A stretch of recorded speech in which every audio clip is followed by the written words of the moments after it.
विद्यार्थियों, पिछली वीडियो के अंदर हमने वर्ण व्यवस्था की उत्पत्ति के संदर्भ में दैवीय उत्पत्ति संबंधी सिद्धांत तक चर्चा की थी। दूसरा जो सिद्धांत आता है वह है रंग संबंधी वर्ण व्यवस्था का उत्पत्ति संबंधी सिद्धांत। इस सिद्धांत के अनुसार 4 वर्णों की उत्पत्ति रंगों के आधार पर हुई। वर्ण का अर्थ रंग भी होता है, अतः वर्ण व्यवस्था के प्रादुर्भाव में रंगों का महत्व होना चाहिए।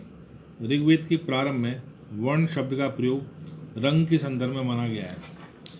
आर्यों का वर्ण श्वेत माना गया, व अनार्यों या दासों का वर्ण कृष्ण या श्याम वर्ण माना गया। कालांतर में ये 2 वर्ण 4 वर्णों में परिवर्तित हो गए। 4 वर्णों का रंग अलग अलग निर्धारित किया गया। महाभारत में ब्राह्मण का रंग श्वेत, क्षत्रिय का रंग लोहित लोहे के समान लाल, वैश्य का रंग पीला एवं शूद्र का श्याम वर्ण माना गया।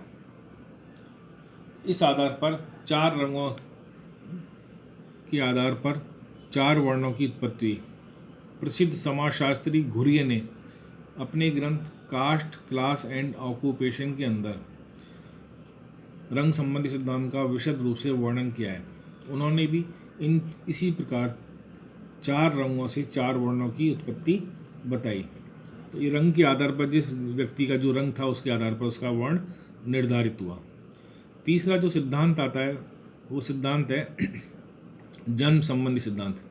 जन्म संबंधी सिद्धांत ये प्रारंभ के अंदर जो वर्ण व्यवस्था स्थापित हुई, बाद में ऋग्वेदिक काल के उपरांत जो व्यक्ति जिस वर्ण के अंदर जन्म लेने लगा उसी के आधार पर उसका जन्म वो वर्ण निर्धारित किया जाने लगा। और इस प्रकार जो प्रारंभिक जो सिद्धांत था वो जन्म पर आधारित हो गया। तीसरा जो अगला जो सिद्धांत आता है वो है कर्म संबंधी सिद्धांत। कर्म संबंधी सिद्धांत के आधार पर ये बताता है कि 4 वर्णों की उत्पत्ति कर्म के आधार पर हुई। ऋग्वेद के प्रारंभिक काल में इस सिद्धांत के हमको दर्शन होते हैं। ऋग्वेद में एक स्थान पर एक मंत्र आता है जिसका अर्थ है कि मैं मंत्र रचेता हूँ, मेरे पिता चिकित्सक और मेरी माता चक्की से अनाज पीसने वाली। अर्थात एक ही परिवार के व्यक्ति अपने कर्मों के आधार पर अलग अलग वर्णों के हो सकते थे। अर्थात उनका जो कर्म थे वो उनके वर्ण को निर्धारित करते थे।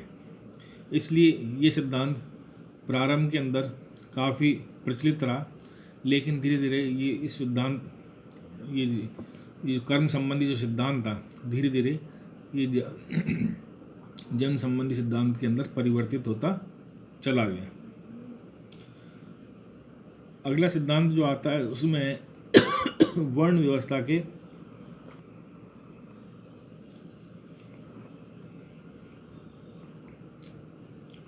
वर्ण व्यवस्था के कर्म संबंधी सिद्धांत में एक बात और कहना चाहूँगा कि कर्म संबंधी सिद्धांत का उल्लेख जैसे गीता के अंदर भी हुआ है। गीता में श्री कृष्ण अर्जुन से कहते हैं कि मैंने 4 वर्णों को गुण और कर्म के आधार पर अपने अंदर से उत्पन्न किया है। अर्थात जो व्यक्ति जिस प्रकार का कर्म करता है उसी के आधार पर उसका वर्ण मैंने निर्धारित किया है। महाभारत के अंदर इस कर्म संबंधी सिद्धांत का पूर्ण रूप से उल्लेख हमको देखने को मिलता है। अगला जो सिद्धांत आता है वो है गुण संबंधी सिद्धांत। गुण संबंधी सिद्धांत की व्याख्या हम अगली वीडियो में करेंगे।